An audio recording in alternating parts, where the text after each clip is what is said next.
wabarakatuh. Perkenalkan, nama saya Hirjan Haibakapin dari jurusan Manajemen Informatika. Di sini saya akan menjelaskan materi tentang etika komunikasi massa bersama dua rekan saya ini. Langsung saja, komunikasi massa adalah proses di mana organisasi media membuat dan menyebarkan pesan kepada halayak banyak publik. Organisasi-organisasi media ini akan menyebarluaskan pesan-pesan yang akan memengaruhi dan mencerminkan kebudayaan suatu masyarakat. Lalu informasi ini akan mereka hadirkan serentak pada halayak luas yang beragam.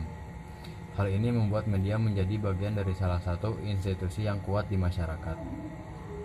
Untuk mengetahui apa itu etika komunikasi, ada baiknya kita pahami kembali arti etika yang telah dikemukakan oleh para ahli. Di sini saya akan menjelaskan untuk beberapa ahli saja. Yang pertama, dari H. Atschool tahun 1990,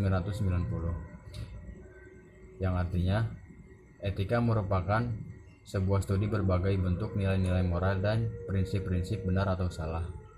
Yang kedua, dari Donald K.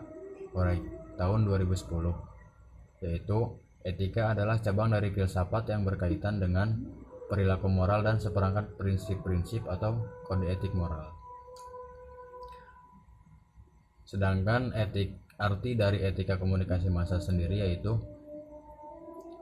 hal yang mencakup segala nilai dan norma yang menjadi standar dan acuan manusia dalam berkomunikasi dengan orang lain. Etika komunikasi menilai mana tindakan komunikasi yang baik dan buruk berdasarkan standar yang berlaku. Etika komunikasi massa adalah seperangkat moral yang menjadi pedoman bagi para praktisi komunikasi massa dalam menjalankan tugas dan kewajiban yang memaksa para profesional untuk menyadari prinsip-prinsip dasar dan nilai-nilai serta kewajibannya terhadap diri mereka sendiri dan orang lain. Materi selanjutnya akan dibacakan oleh rekan saya.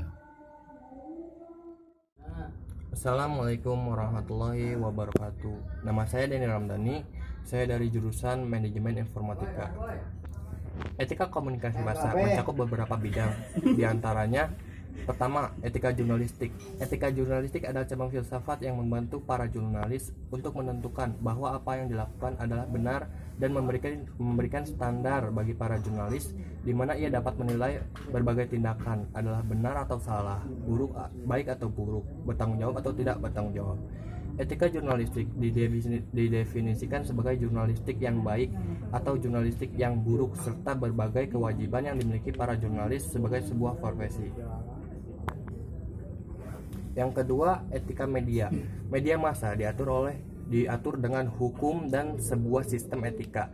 Tanpa adanya hukum dan etika, maka media massa dapat disalahgunakan atau dimanfaatkan oleh pihak-pihak yang tidak bertanggung jawab dan memiliki kepentingan tertentu. Yang dimaksud etika media adalah cabang filsafat yang membantu para profesional media untuk memiliki standar moral. Jenis-jenis etika. Secara garis besar, etika dibagi menjadi kedua jenis, yaitu etika umum dan etika khusus. Sesuai namanya, etika umum adalah etika yang membahas mengenai kondisi dasar dan umum tindakan manusia secara etis. Berstandar bertindak secara etis ini kemudian dijadikan acuan untuk manusia dalam bertindak dan bertingkah laku. Sedangkan etika khusus adalah kebalikan dari etika umum yang bersifat general. Etika khusus adalah etika yang mencakup prinsip-prinsip pada bidang kehidupan tertentu. Etika khusus ini erat kaitannya dengan peran, profesi, atau bagian tertentu dalam masyarakat. Aliran etika. Etika juga terbagi ke dalam 4 aliran. Aliran-aliran etika yaitu deontologis, teotologis, egoisme, dan utilitarisme. Deontologis adalah etika yang memandang bahwa nilai dari sebuah tindakan tidak dapat dilihat dari tercapainya tujuan, namun niat baik yang mendorong seseorang untuk melakukan tindakan tersebut. Yang kedua, teotologis. Etika ini intinya adalah tujuan atau akibat dari sesuatu. Jadi, etika ini dinyatakan bahwa walaupun manusia sudah memiliki niat baik dalam bertindak, tetap saja harus diiringi dengan tujuan akhir yang baik juga. Yang ketiga, egoisme. Dalam egoisme, manusia memiliki kecenderungan untuk mempertahankan diri dengan hal-hal yang menguntungkan bagi dirinya sendiri dan tidak mempedulikan orang lain. Egoisme adalah mementingkan kepentingan dan urusan pribadi di atas kepentingan orang lain. Yang terakhir, utilitarisme utilitarisme diambil dari kata Latin utilis yang artinya bermanfaat. Utilitarisme adalah tindakan yang dilakukan manusia untuk memberikan manfaat kepada orang lain, baik di sekitarnya maupun cakupan masyarakat yang lebih luas lagi. Assalamualaikum warahmatullahi wabarakatuh. Perkenalkan, nama saya Selma Dimustika. Baik, di sini saya akan menjelaskan permasalahan dalam etika komunikasi massa. A. Pengambilan keputusan. Yang dimaksud dengan pengambilan keputusan yang etis adalah proses yang harus dilalui oleh para praktisi media massa dalam membuat keputusan yang etis. Kode etik wartawan telah menyuguhkan pedoman yang jelas bagi para praktisi media massa ketika mereka dihadapkan dengan dilema etis. B. Dilema. Yang dimaksud dengan dilema etis adalah sebuah situasi di mana seorang individu atau sebuah organisasi media berita harus memilih antara dua atau lebih akibat tindakan yang masing-masing menyajikan konflik dalam nilai-nilai atau tidak ada kesepakatan mengenai proses atau hasil yang diinginkan bersifat etis. Lalu di sini ada manfaat mempelajari etika komunikasi massa. Yang pertama yaitu dapat membangun komunikasi yang lebih berkesan dan santun. Yang kedua, diterima dalam sosial masyarakat karena mengikuti etika yang berlaku. Yang ketiga, tujuan komunikasi dapat cepat tercapai. Yang keempat, memahami apa yang dikomunikasikan orang lain. Yang kelima, dapat menghindari kesalahpahaman. Yang keenam, pesan yang disampaikan dapat diterima dengan lebih baik. Yang ketujuh, tidak bertindak sembarangan dan seenaknya dalam berkomunikasi. Dan yang kedelapan, dihargai orang lain karena kita menghargai mereka juga. Lalu, mengapa harus mempelajari etika komunikasi massa? Apakah etika komunikasi massa itu penting atau tidak? Baik, di sini saya akan menjelaskan mengapa harus mempelajari etika komunikasi massa. Setelah banyaknya etika yang dipaparkan di atas, saya yakin timbul pertanyaan dari kita mengapa kita harus mempelajari etika. Pertanyaan lain yang mungkin timbul adalah mengapa dalam proses komunikasi perlu adanya sebuah etika.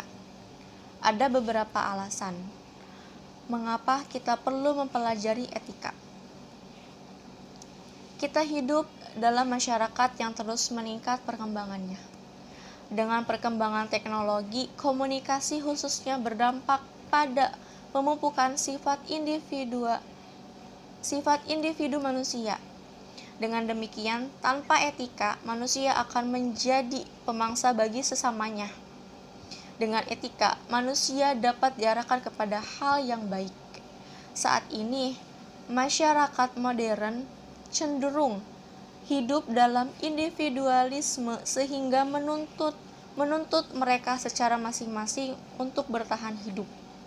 Dengan posisi demikian, etika penting agar di masyarakat tercipta dan harmoni serta mengetahui tugas, hak, dan kewajibannya masing-masing. Media massa tidak sekedar memengaruhi perubahan dalam masyarakat, bahkan telah menjadi agen perubahan itu sendiri. Jika sebuah komunikasi massa tidak mempunyai etika, maka yang terjadi adalah terciptanya masyarakat yang hancur. Akhirnya, media massa yang mengendalikan dirinya tanpa ada pertimbangan baik atau buruknya.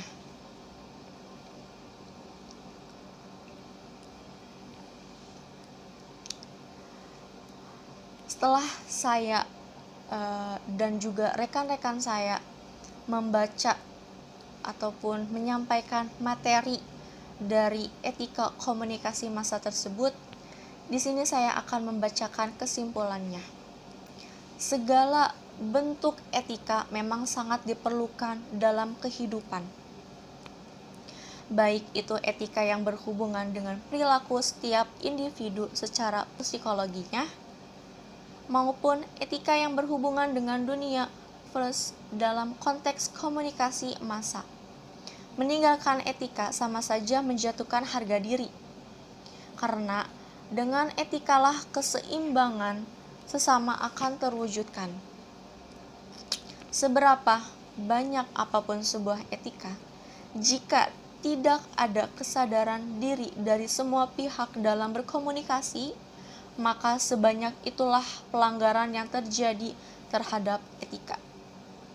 Kesadaran diri dalam memahami kebutuhan sesama halayak ramai menjadi pasak utama untuk menyambungkan keharmonisan seluruh kalangan. Bukan hal yang tidak mungkin jika komunikasi massa berjalan sesuai etika, serta tidak ada perbedaan dalam memahami first, maka tidak ada tumpang tindih antara first, pemerintah, serta masyarakat. Presentasi dari kelompok kami, mohon maaf apabila ada kekurangan dan kesalahan. Semoga bermanfaat dan terima kasih sudah menonton. Assalamualaikum warahmatullahi wabarakatuh.